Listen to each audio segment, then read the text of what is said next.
Hey, good evening, everybody. Let's make sure we got good sound here. Okay, looks good. Stop the music. Hope everybody's having a great week so far. It's been pretty stressful here at the Landis Performance Center. But yeah, we're trying to get ready. LS Fest is, we're leaving a week from tomorrow to drive up to Bowling Green, so the clock is a ticking, and we haven't actually moved the cup car yet. So, and we just got an alternator in for Scott's Corvette, so he's still kind of up in the air which car he's taking. So last minute scramble seems to be what we do. Hey, Chris.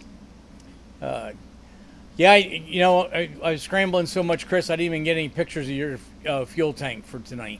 I totally blew that one.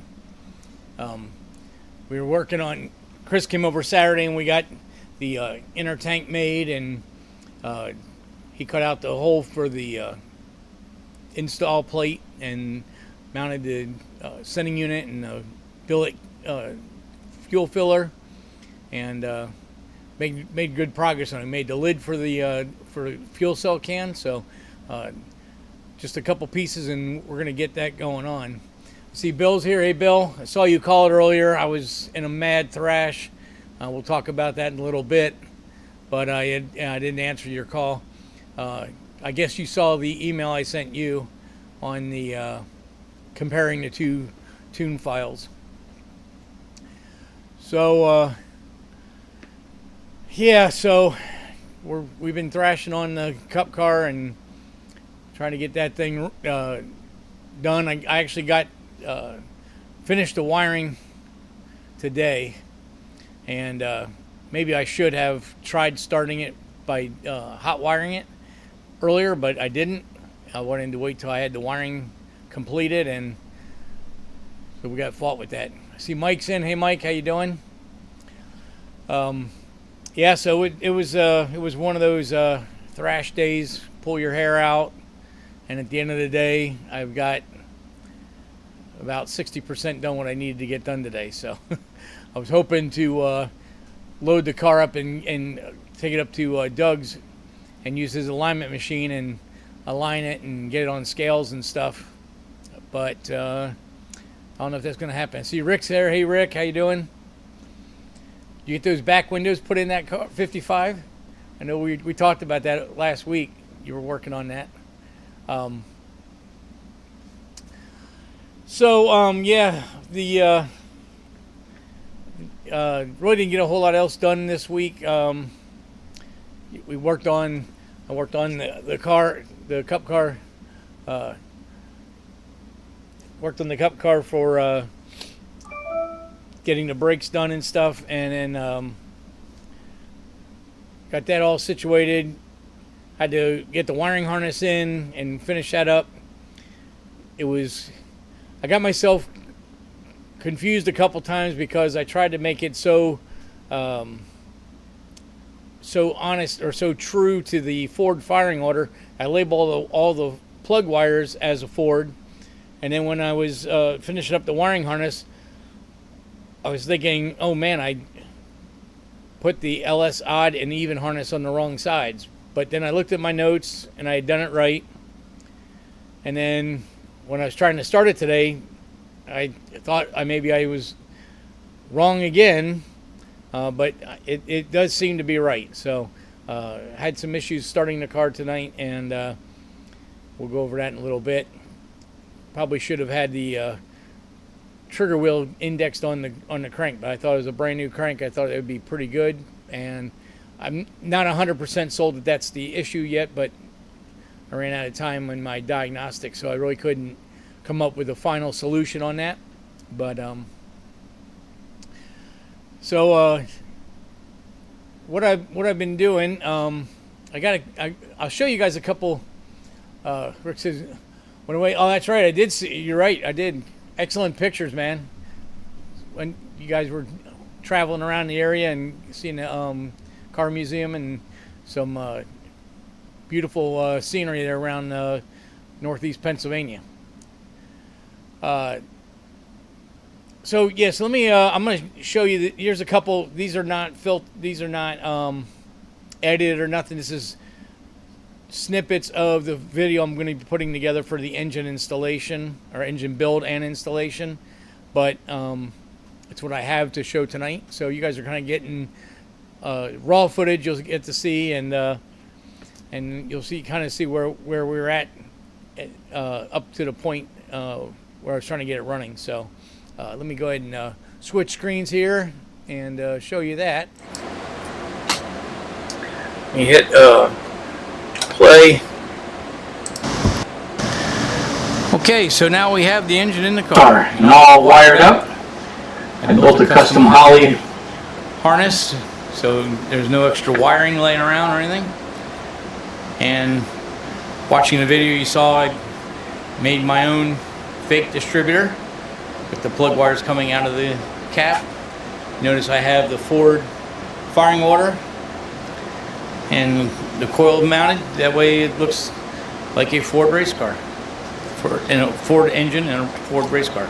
We got all the cooling hoses assembled, new SPA fan, MSD wires, MSD coils, Holley alternator, Holley Terminator X Stealth injection throttle body. We got our Wilwood master cylinders, all new brake lines, calipers all redone. All right, from underneath, see we got our SFI balancer. You can kind of see the plug wires coming around the sides of the engine, and there's the coils mounted on the side of the engine block.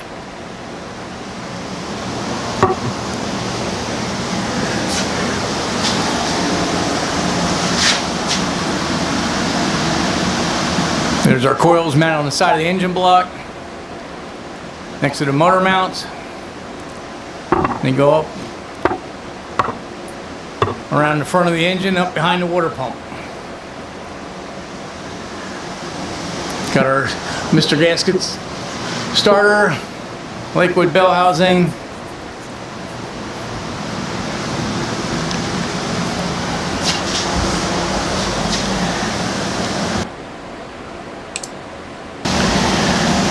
got the dash all restored, all the gauges cleaned up, all new wiring in the car.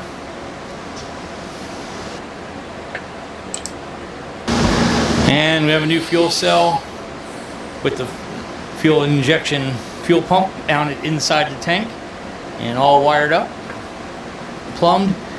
So we're ready to start this thing. So that's kind of the snippets. That's pieces of footage that I'll edit and put into the engine build video. I didn't get a chance to do any of that today, but that's kind of, so you can kind of see how the coils were mounted and all that. So I had some video on programming the engine through the Terminator, and then I went to start the car and start the engine, and it was popping and farting and banging and not running. So my buddy Dave was here. He happened to stop by on his way home, and he's like, maybe the I'm sorry. What he said was, if this was one of those TV shows, we'd pull the distributor, turn it 180, stick it in, and we'd fire up. And we both got a laugh out of that.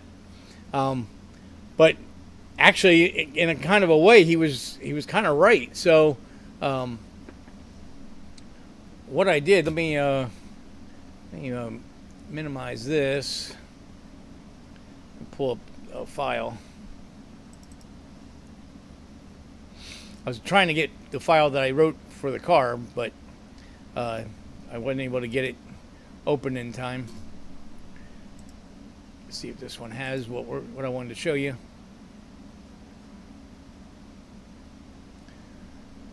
yeah, so wasn't a good thing. It was making all kinds of, popping flames through the throttle body and stuff, and not what I wanted to see on a brand new engine. But this program's almost opened.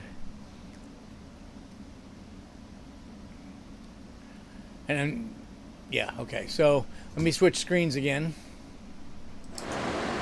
So in the Holly Terminator, because it's an LS engine, we have our firing order and sequence there, and that's the firing order. So the way the program works is there is A through G on your coil outputs. So this gives you the orientation of firing, so the computer knows which coil to fire next. So in a way, Dave was right. We couldn't put the take the distributor out. There's no distributor. But what you can do is you can grab one of these cylinders and move it to the top, and take another one and move it to the top, and now you basically changed the firing order by 2 cylinders. So I did that, and the car started. So I got a little. Dave made a little video while we were doing that. I should have had my camera on, but I didn't. I'm so good at that, getting all that stuff. So this is a video on that. Let me put play.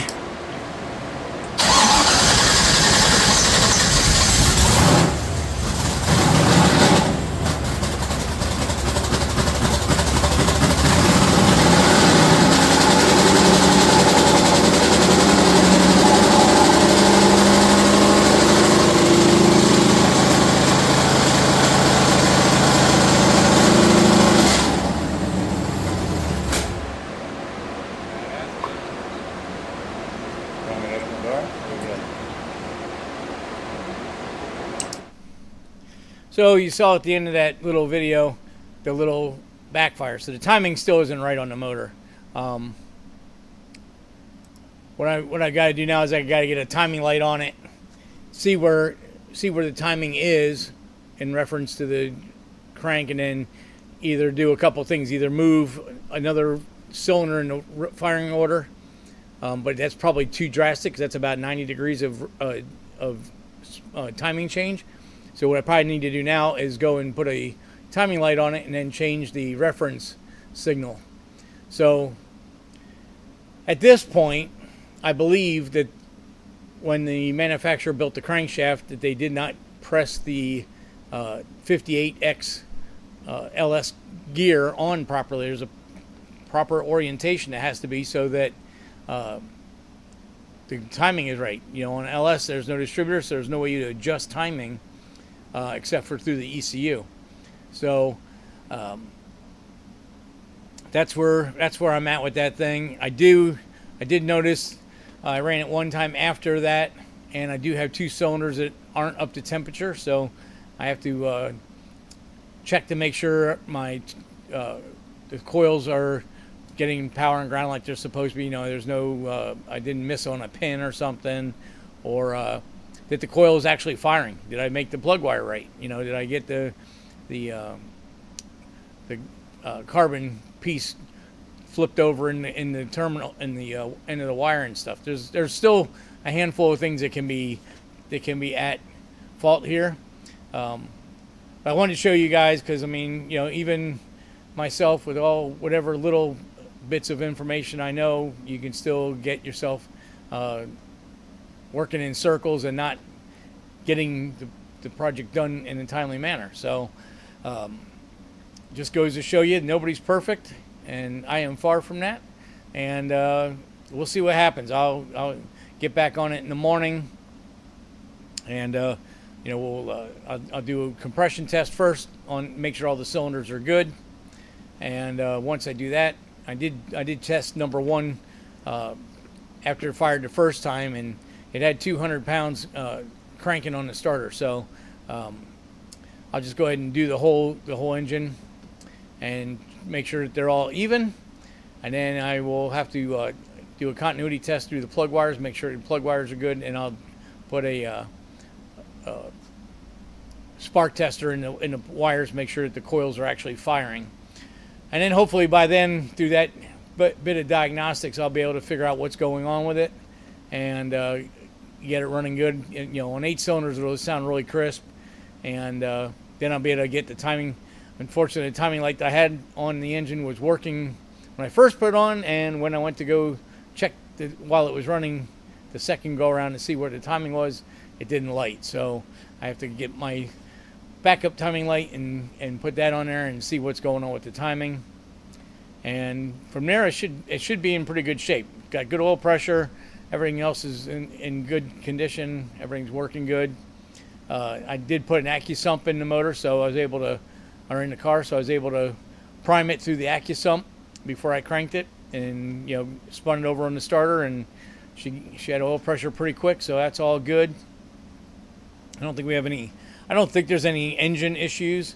I mean, I take pretty good time, assembling these engines, checking all the stuff. One thing I didn't do is I did rely on engine shop that I bought the cylinder head from, that they said they did a vacuum test on the valves to make sure they were good. I did pop a couple out, and it looked like they'd been lapped in very well. So I assumed that the rest would all be good. So I don't think that's the issue for the 2 cylinders not firing. Or well, they may be firing, but they're not. They're just not hot as the other cylinders are. And it's not an injector or anything like that, because we're running a single plane manifold. So and the injectors are in the throttle body. So it's not that, unless there would be like a vacuum leak, but it's all new gaskets and all that. So I can't count that. I can't count that out, but I don't believe that that's what I have going on there. But we'll keep pushing through. Really close to getting this thing done. We have brakes. I still have a question mark on the clutch. I put a short throw master on, and the pedal just doesn't feel 100% right, and almost has me wondering if the short throw in the clutch master is not moving enough fluid to open the clutch, the hydraulic release bearing. So got to look at that. They have to either swap the master out, or pull the clutch sleeve out and see what that's going on. But making some good progress. Just cutting it down to the wire. I was hoping to already be driving the car around so I could start working on setup. It's got a 514 gear in the back, which I don't think it would probably work awesome for the autocross. It's not going to work very good for the quarter mile, I don't believe. So that's still a question mark. I don't know, what I'm going to do with that yet. I do have a 410 gear here, but I don't know if I'm going to have time to pull the trunk and do that. So been a long 6 or 7 weeks. I don't even remember now how long I've been working on this thing, but I appreciate all of my friends and customer/friends that have been being patient while I'm thrashing on my machine. Everybody else has kind of gotten stuck on hold, and I feel really bad about that. I didn't intend that to happen, but it's the way it goes. I guess I'm just not a very good time estimator. I assumed that a week or two I'd have this thing all buttoned up, and as you can see, having some problems, and it's not done yet. So it's kind of where we're at with that. So as far as other stuff, like I said, Chris came in and worked on his fuel tank this weekend. Got that moving along. We've spent a couple days on Scott's Alnick race car hauler, because we are going to be using that to go to LS Fest. So had to service that and get that all ready and fix the air conditioning, and yeah, Bill says just get it drivable. That's definitely the first goal. I've now passed the transfer date, so I've spent my money for the ticket, so I'm going. And I have a show ticket plus an autocross ticket or a Grand Champions ticket. So I've spent plenty of money on passes to get into the event. So it's definitely going to go one way or the other. So that's where we're heading. I just got to keep plucking away, get this engine situation straightened out in the morning, and that will be a big load off my mind. And then we'll go to. I just put the wheels back on just before we went live, so I can go ahead and get the car ready to move, get it off the lift, and keep making forward progress. Hopefully the clutch is working and it just feels funny to me. I got to get a seat in the car right now. I'm sitting on moving blankets. Let me tell you, those cars are tight inside. Working on the wiring harness under the dash was a lot of fun. Wasn't bad once you get in the car, but boy, you have to be a pretty good contortionist to get in and around the roll bar and the cage, especially the passenger side, because of the petty bars and stuff in there. You can only really get in one way. And then you have to just kind of keep maneuvering until you can get into a position to lay out. Thank God the coils are wired in the right order, because I was thinking I was going to have to get under the dash and pull all the coil wires out of the bulkhead connector at the terminator and switch them around. But I checked them, I double checked them, I triple checked them, and I believe that they are correct. So it gets a little confusing because I've got all the plug wires, even at the coils, are labeled as Ford, but the firing order is Chevy, and trying to remember which way the wires had to go for the odd and the even for the LS and stuff.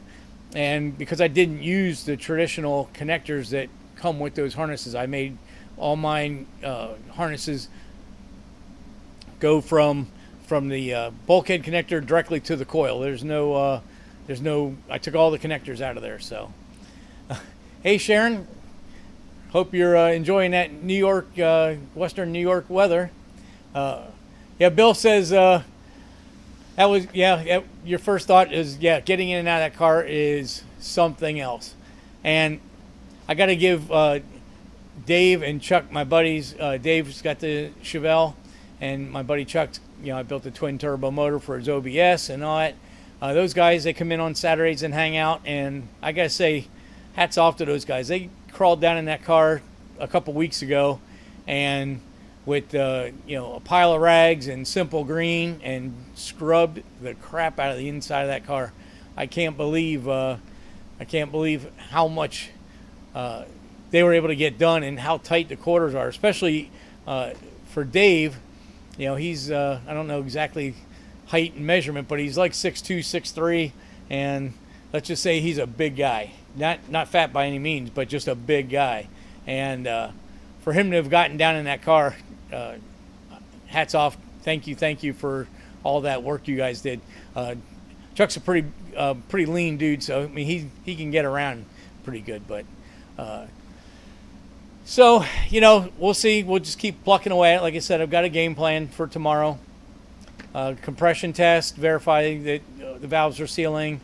We'll do a spark test, make sure the plug wires have spark at the two cylinders that aren't firing. It's one on each bank, so I don't think I've got anything crossed as far as that goes.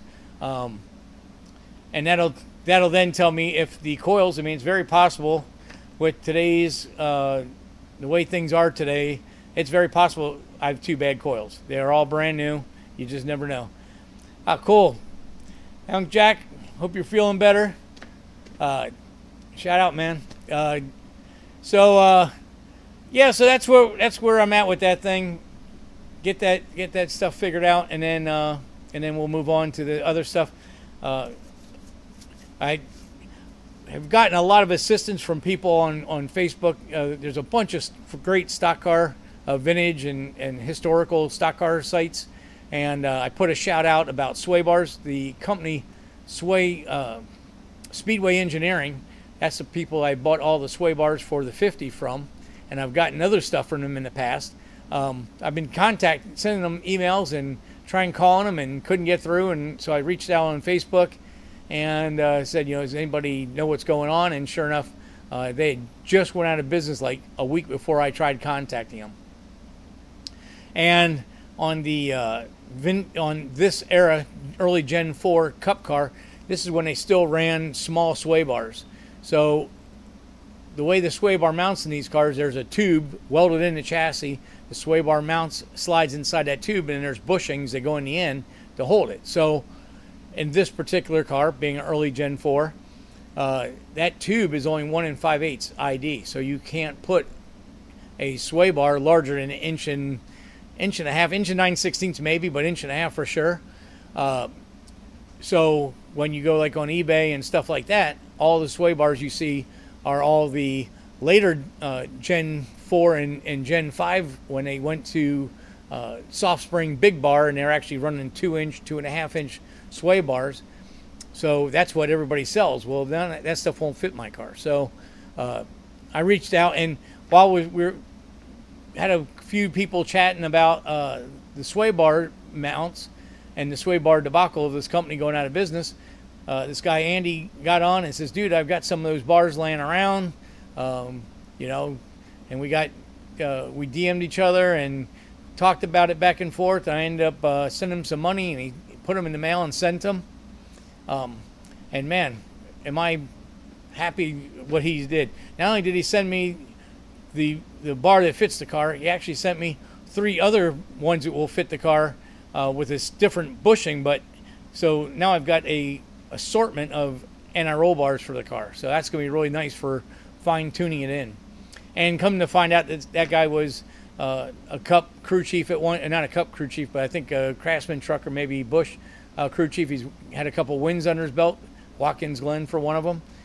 So he definitely said once I get her on scales, I can bend his ear a little bit about setup. So I really appreciate that. That's going to be awesome.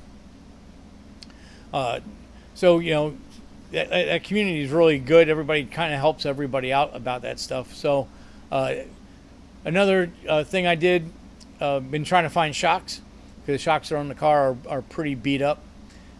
Again, it was a show car, so they just stuck stuff in just to make it, it needed a shock, so they stuck a shock in. Who knows what the valving is, and now they're all rusty and nasty and everything. So I went around, made some phone calls, and tried to find some used stuff. Nothing that was going to really work for what I needed, or if they would work, they were very expensive. You can get into Penske's and some of the higher brand JRI and stuff like that, Olin's, and they can get pretty pricey even for used. So we've talked about this on the channel before. I'm a big fan of QA1, so I gave QA1 a call and picked a shock that I thought would work on the car, would look period correct, non-adjustable, but it is revalvable, and it does have a pressure port on it, so you can put nitrogen. You can adjust the nitrogen pressure, so it's like almost like a third adjustment. In a adjustable shock, they would call that a high-speed adjustment. So while I was talking to the Circle Track tech there, told him I was going to set the car for autocross and road racing, and we needed to have something that would work on it. And he was like, yeah, we got valving, no problem. We can set them up, but it's going to be 4 to 6 weeks before we can have them done. And of course, I got to leave for LS Fest next Wednesday, so that wasn't going to work. But he told me, call this dealer out in California. He keeps that stuff in stock. And man, that was another great handoff. Somebody trying to help out a fellow racer. So I called these guys. I think it's Neat's race cars out in California. He's a QA1 dealer, so you can find him on the QA1 dealer chart.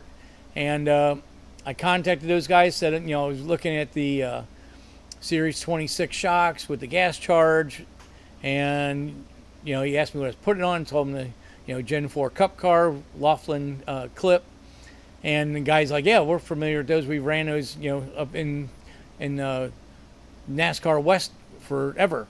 And we run at Sears Point and at Sonoma road courses. So he goes, we got road course setups and everything, no problem. So I didn't even ask. I just said, yeah, how soon can you get them done? He goes, we'll valve them right now, and I'll have them in the mail for you in 2 days. So they did, and I was like, oh, I don't know what they're going to cost or anything. Now, those shocks from QA1, I think, are $229 a shock. And, man, I was, again, pleasantly surprised when I saw the invoice. They charged me a very minimal, maybe like $20 a shock to put the custom valving in it. And I'm going to have them on Friday. So just awesome. So if you got to get a performance shock for your car, if you contacted me, I would tell you QA1 anyway. But I'm telling you, even if you don't go through me or anybody like that, give QA1 a call, tell them what you're working on, and they will try to hook you up. I'm very pleased with what they've done. I've, in the past, on the cars that I do here in the shop, I already know what I need, so I just call in my warehouse and just order the part numbers I need because I already know what they need. But this was something more unique, being the weight of the car and trying to make a road racer out of it and stuff. The valving and stuff wasn't something I was really up on, and I knew it wouldn't be right to have an adjustable shock on the car, because that's not what it wouldn't be period correct for the way they ran the cars. In NASCAR, they have racks of shocks with different valving in them, and they just change shocks. They just, right, they'll go out to a test session, and they may run 2 or 3 laps, come in, change all the shocks, or change one shock, make 2 or 3 laps, and they watch the stopwatch, and they hear the driver's feedback, and that's how they work that. By the time race day comes on, they've already got their shock package and they're good to go. So in keeping in touch with that and trying to keep the car period correct, I wanted to go the same way. So just worked out very, very good. I'm very happy with that.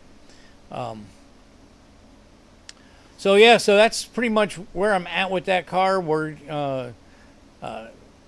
The interior engine bay, or the inside, is done, so I can go ahead and put my seat back in the car now.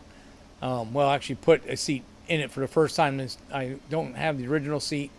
And I'm just putting a comfortable Kirky seat in it for right now. It's not going to be a road course seat. I'm going to have to get one of those because I've been going through the rules and HSR, Historical Sports Car Racing. They're now running.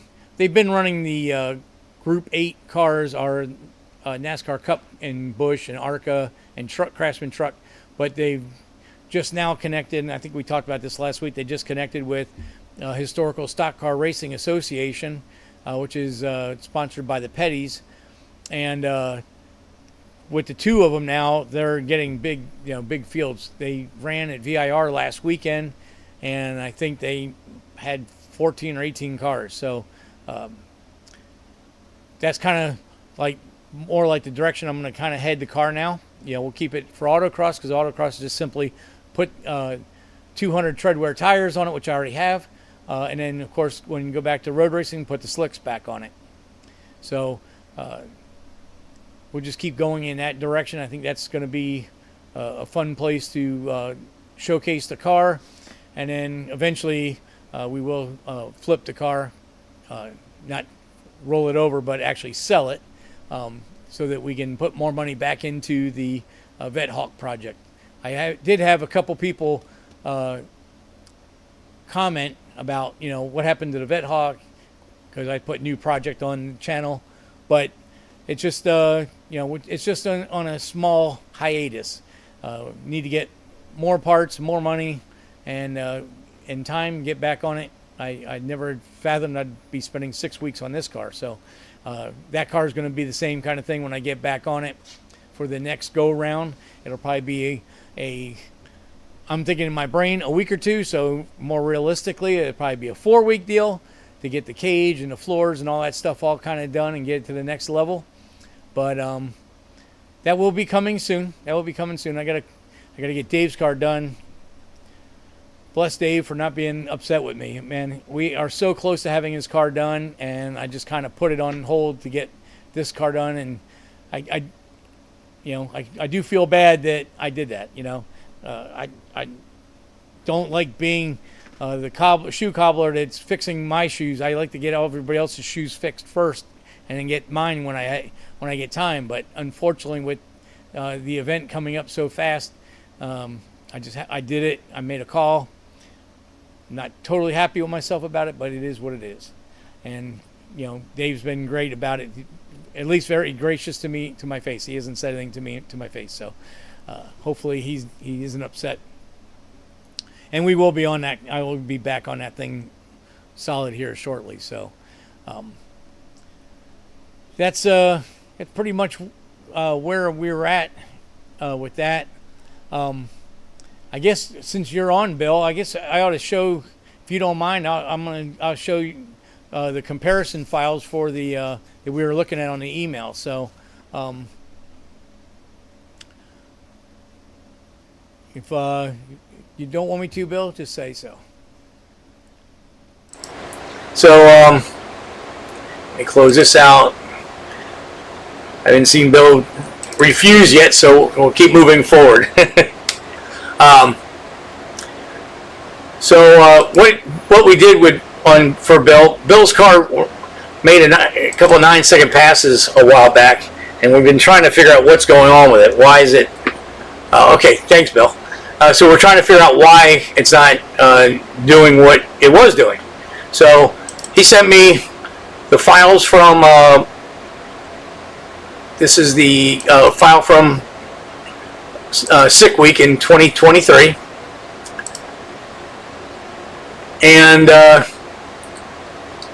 I believe, if I'm correct, Bill, this is before we fixed the fuel system. Because I see here on this map, when you see on the color chart, the boxes turn white and the numbers turn red, that means that the injectors are over 100% duty cycle. So at that point, you're not going to get any more fuel. So that's a problem. And this was something we were fighting with this car. After this event, Bill went ahead and replumbed the fuel system, and it's gone away. However, we made some fast passes like this, and so we were wondering why, when the fuel system was wrong, why did it make good passes, and now the fuel system's right, and it seems to have slowed down. So with the Holley software, you can do a comparison file. So we click on comparison, gives you a warning saying, oh, it's a powerful tool, don't screw up. And then we're going to do it anyway. So we're going to pull up a comparison file, and I went ahead and label them comparison so it'd be easy to find. Second here.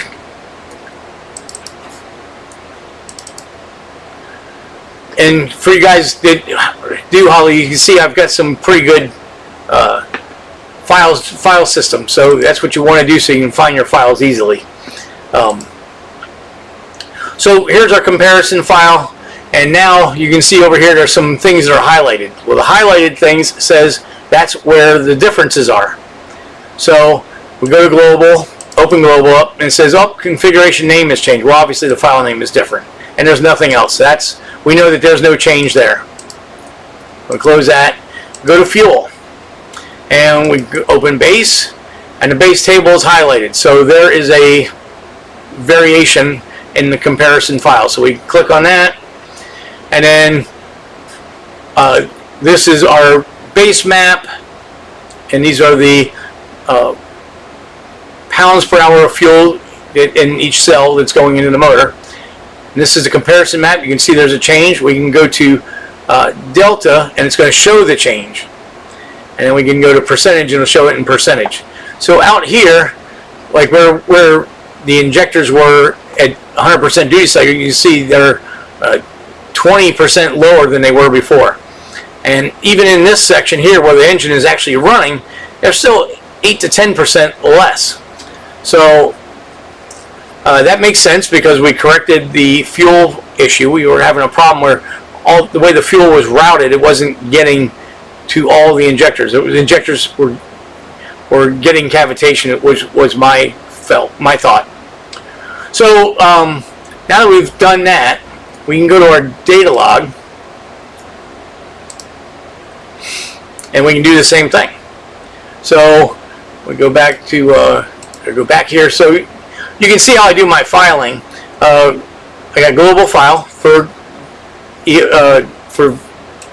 V6, and then I got all my people that I've got tunes in here, plus the custom cows and base cows from Holly.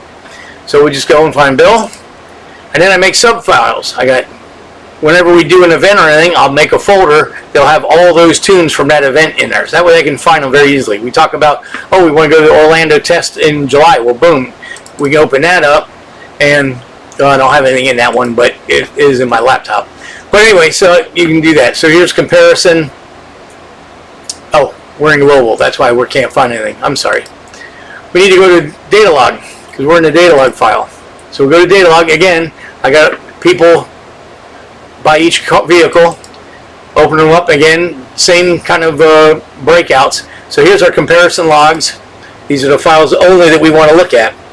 So this is the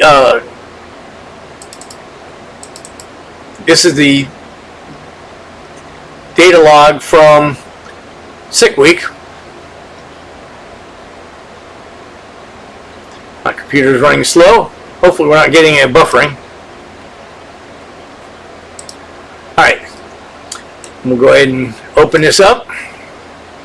And there's the run. You know, here's the two-step. And you can kind of see on the chart on the side here. Let me open this full size. So we have trans brake. It's green because the trans brake is on, and you can see the rev limiter is active. And then we can use our arrow keys and scroll, and then you'll see the trans brake turn off. There it goes. It just turned off. So that's when the car is getting ready to leave the starting line. And then this is your converter layover. It's the 1-2 shift, the 2-3 shift, and the out the back, top of third gear. This purple line is our dry shaft speed. The red is the right AFR. I'm sorry, fuel pressure. That's fuel pressure on this tune, because we can turn it off and it goes away. We add it back in there. So the fuel pressure is constant the entire run. This gold gold line is our map pressure, so it's showing KPA or boost pressure, and that you can see over here on the side. I've got it listed as both. So at the top of the first gear change, it had 13 pounds of boost, which is 191 kPa. Top of the 2-3 shift, get a little closer to the top of the shift, 7,000 RPM shift, 192 kPa, and 13.3 pounds of boost. So I might have this backwards. This might be the run. I think this is the run from your test session, Bill. So let me put do a comparison now. I'm going to compare data log. We have 734 up, so we'll put 633 up as a comparison.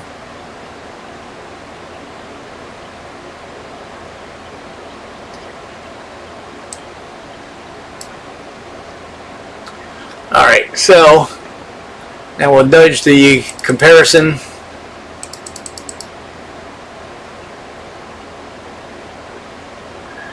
Come on, computer.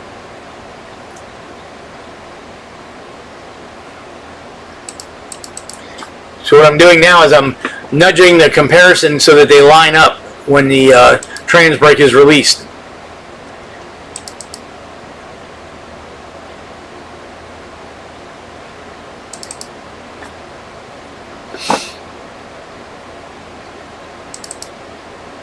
Getting closer.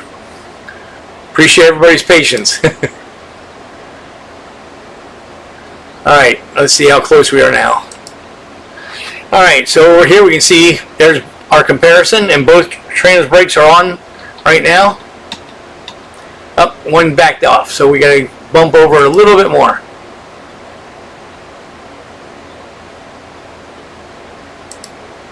Oh, I didn't want to do that.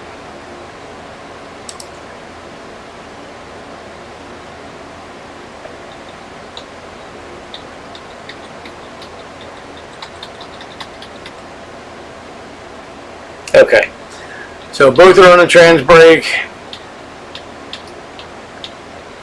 All right, so the main one just dropped out, and the second one dropped out. All right, so we're still a little bit separated there. I don't know if I can get it exactly on.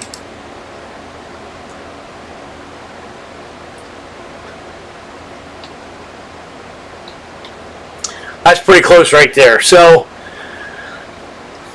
in the comparison, the dotted line is the 6 week run. So you can see that the shifts happened earlier, and Bill went through the traps and lifted earlier. And you can see on the run there's some jagged lines in the RPM signal, and that's because it probably was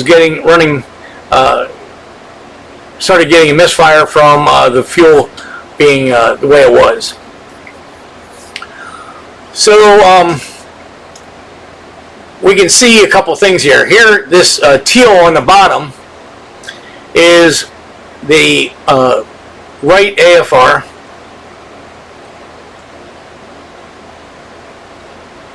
Let me just make sure I'm right here. Let's turn that one off. All right.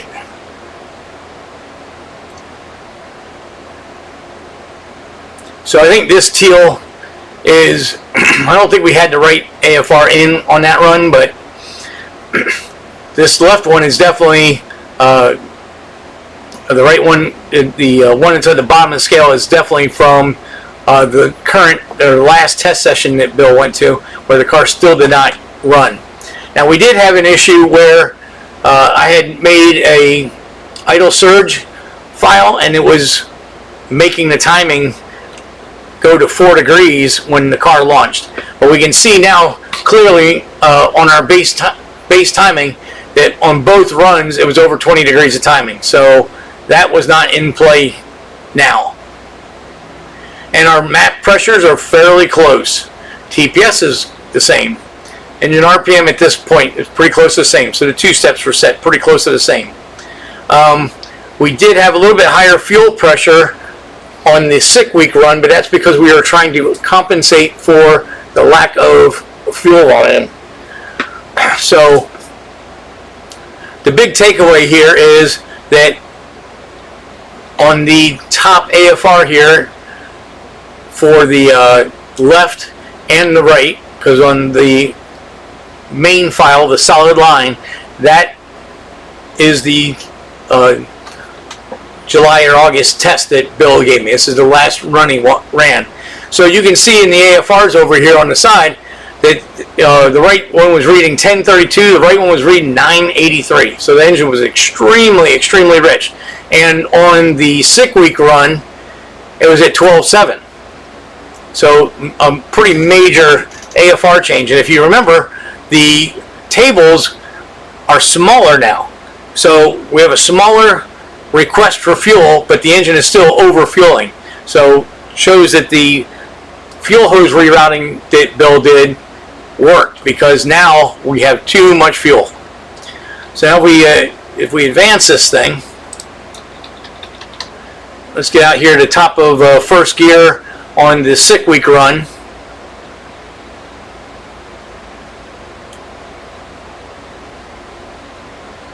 And my computer is really dragging. It looks like it's all right on your end. So normally these data points would be switching as we're running, but they're not. But we're almost there. I guess I should have just used the arrow key and dropped it over. But so, okay. So here's the shift point on the 6 week run from 2023.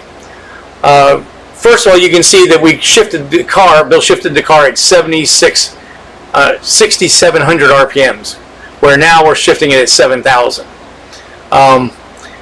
It was making 11.7 pounds of boost, and the AFR was 1028.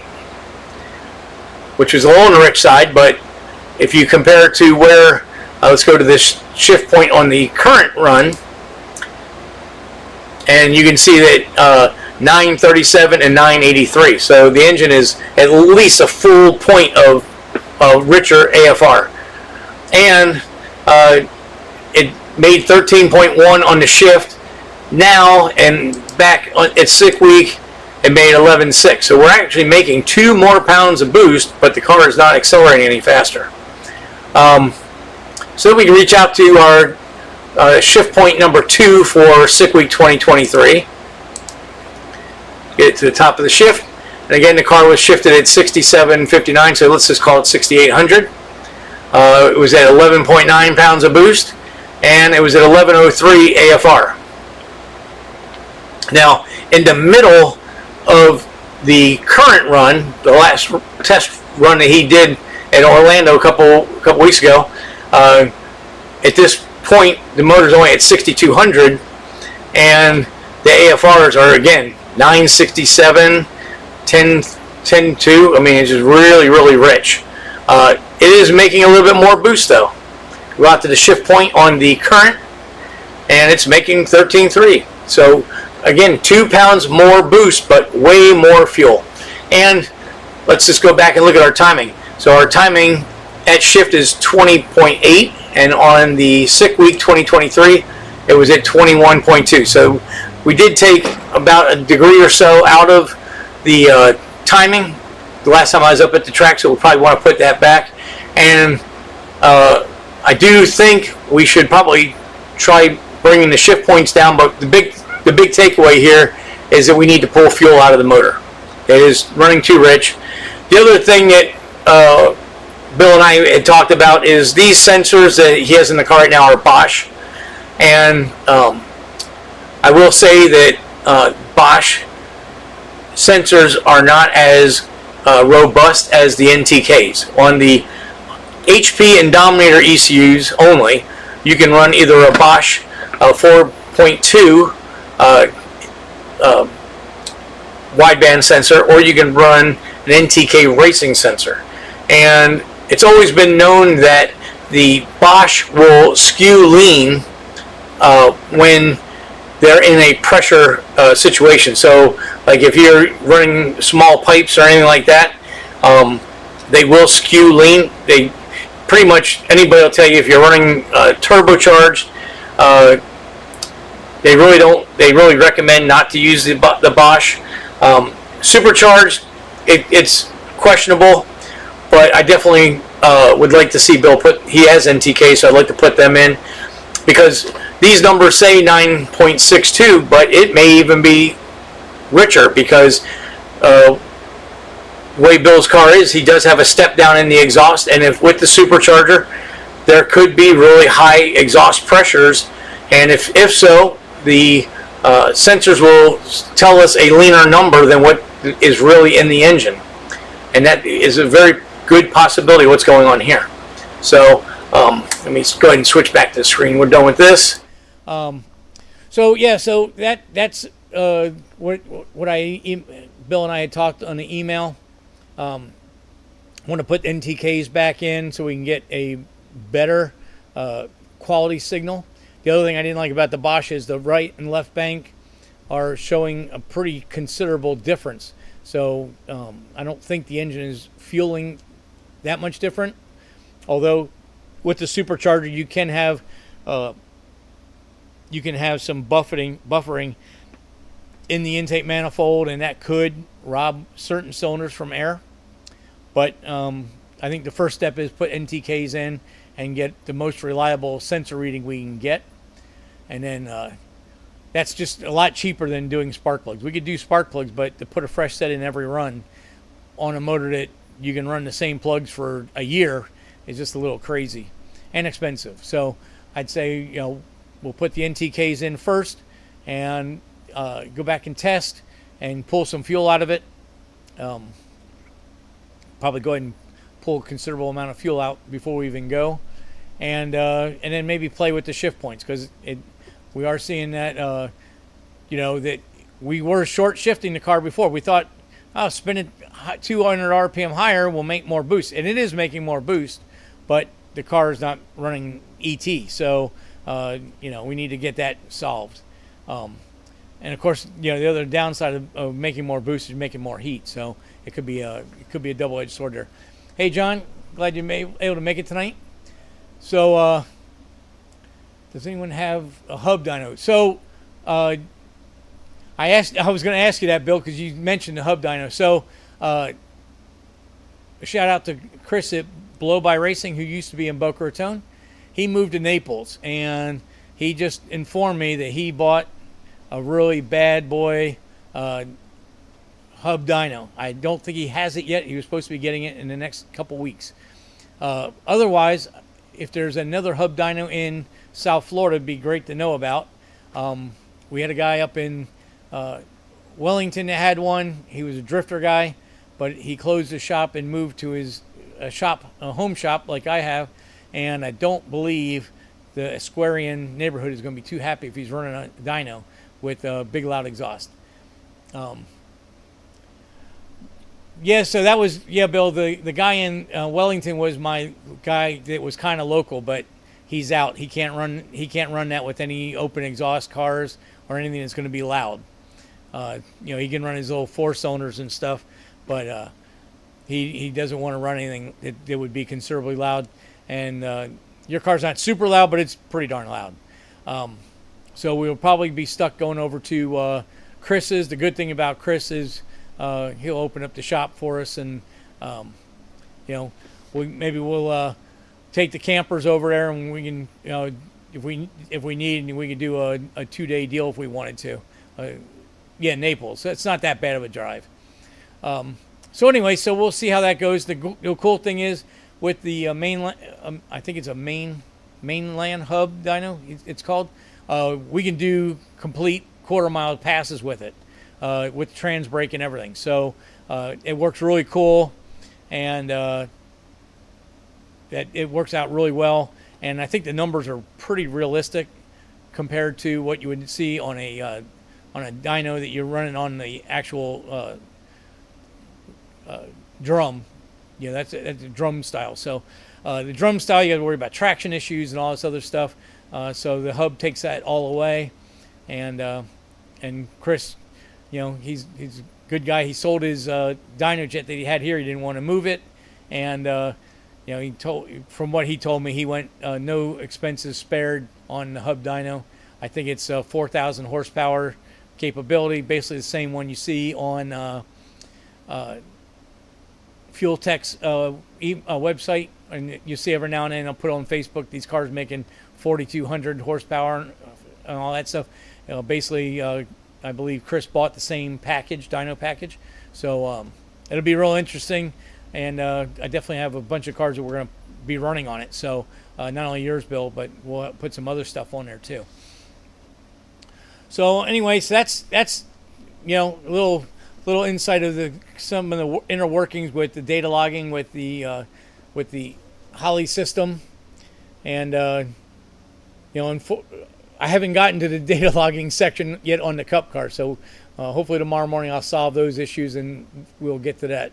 And of course, next Tuesday I'll cue you guys all in on what's going on with that thing. I should have at least one video of it moving up and down the road by then, because Wednesday morning it'll have to be, or Tuesday night it'll have to be already loaded in the trailer, because we're pulling out at probably about 6 or 7 in the morning. So, and of course I'll do some videos on the way up to LS Fest, and because the car is not registered and I'm running the Grand Champion package, I will not be able to go to the National Corvette Museum Speedway and run the second half of each day's classes, because I don't have registration on it, and part of the Grand Champion rules are you're not allowed to tow your car. So I decided I would forfeit that section and stay at Beach Bend, but that'll give me time to get more video of some of the other happenings at the track besides just what I'm doing. So we'll get some drag race footage, and they have a dyno session. They have a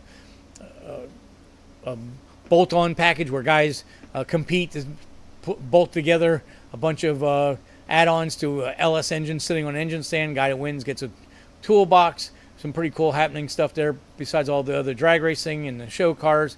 And my wife and my youngest daughter are going to meet us at Bowling Green. So hopefully, besides in-car, I can get some outside video of the car getting around the track. Yeah, I'm definitely going to drive it like I stole it. We'll see how everything else goes. I appreciate the good luck because right now I need all of it.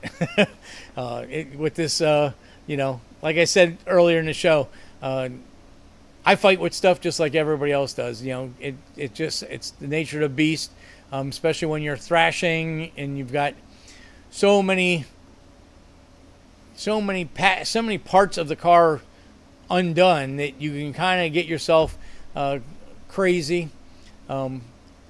So it is what it is. I'll get down to the bottom of it tomorrow morning, and then we should have it all sorted out. If I can get that all sorted out before lunchtime, I will get it up to Doug's and get it aligned, and I'll take my scales and I'll scale it on his alignment rack because it's spot on dead level. So it'd be interesting to see what the weights are. And the guy Andy I was talking about earlier, when I told him what I thought was springs in the car, he said that was a really good starting package, although we need corner weights to know for sure. So now the car is basically together far enough that I can actually do all that. It's got all the liquids in it and all that stuff. So we're really close. I'll put the seat in and I can put driver weight in, and we'll corner balance it and get all that stuff done. So that's what's up for next week. And we'll get some more video on everything that's going on. I'm going to try this weekend, now that am only missing the final running video for the engine. I should give part 2 of the Cup Car project on the channel, and that's the engine assembly video. And then after that, then I'm gonna get we'll do the final assembly of the car and tie that in with the trip to Bowling Green and the autocross and drag race and power stop that we're going to do with the car. So we'll see. Appreciate it, Rick. Thanks. It's definitely been a final thrash, that's for sure. And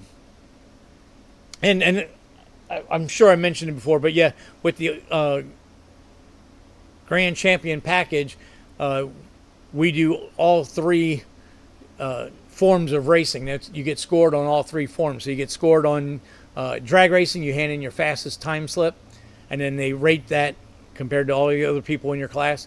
And then they have your best time slip from the autocross at Beach Bend, and your best autocross from NCM Motorsports track.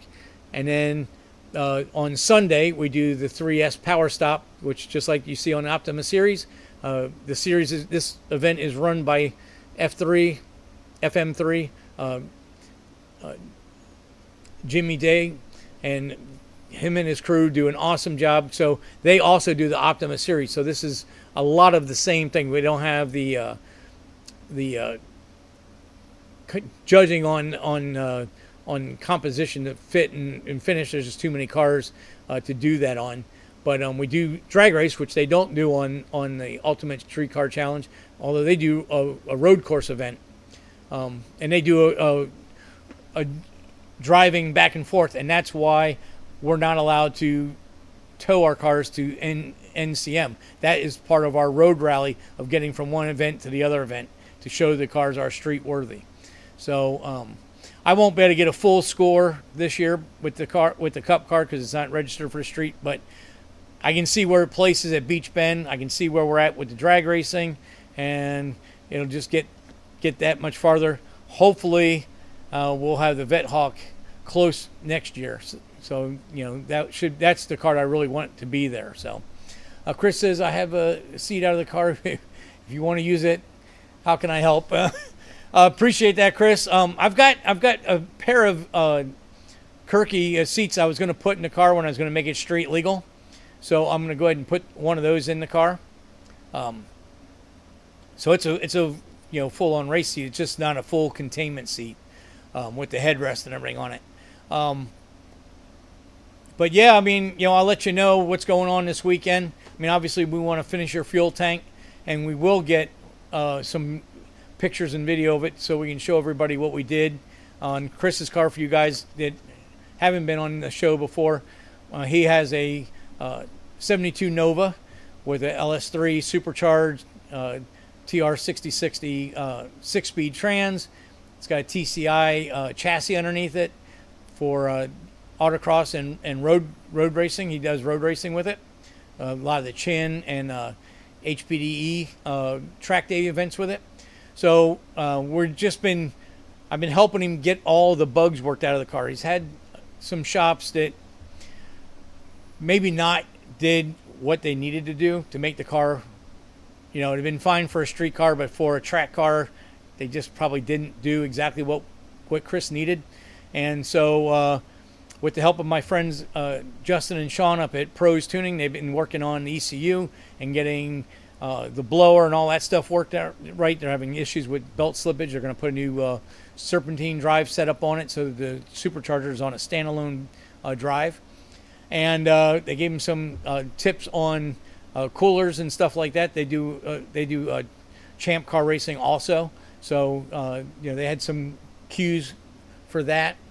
And we had an issue with the fuel tank. The last person that worked on the car thought he was doing a good job, and he cut the fuel tank apart and made some mods to it, and it didn't quite work out. So I had an extra can for a 22-gallon fuel cell from the Cup car. I gave it to Chris, and then we got the components to make it a full fuel cell. He fitted the can to his car and took the stock tank out, and now last weekend we built a fuel containment container that goes in the cell, and the 2 fuel pumps sit inside there, and then it's got large 1.25-inch check balls so that when you go into corners, accelerate and deaccelerate, the check balls going the opposite direction will open to allow the force of the fuel to refill the container, and the opposing one will close so it can't drain back out.